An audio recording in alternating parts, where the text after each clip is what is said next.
I'm going to show you how to build this Tiki Bar. Here are the materials. Go ahead and screenshot that. First, we start with a platform and then add some benches, 8 benches to be exact. And I end up sizing them up and moving them up so that they're at a bar height.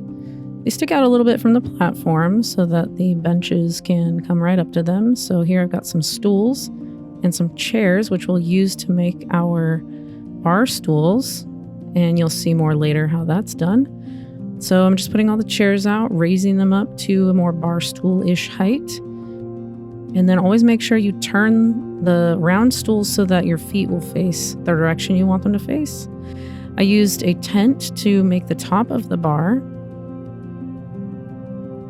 and then a bunch of beams to cover all of the bench corners and edges. Just sink them right in there. Make sure your clipping is always allowed when you're doing these things. And then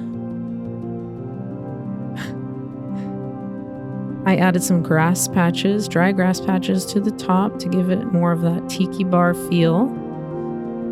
You could use whatever grass you want, of course, or plants or anything like that. I just used the dry razor wind grass patches. And then more of these belemeth beams, which I will turn on their ends and make them about 20% size in order to put them underneath all of the stools so that they make nice little bar stools. As you can see here, just move them underneath. They're clipped in. Very nice.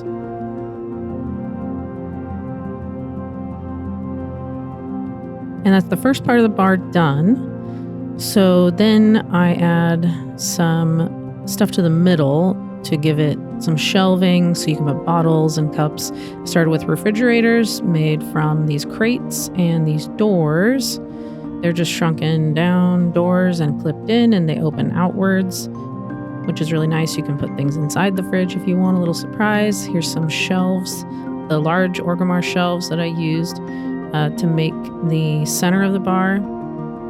I've got 2 here, and I fiddle around with this quite a long time, so this is cut down. But here's some smaller shelves to make the bottom portion of the unit, and then we've got the supply crates in the middle. I've hidden the top portion of this chandelier with a barrel. We've got a couple of banners covering the sides and then just covering all the stuff with greenery, and that's it. That's it for the basics.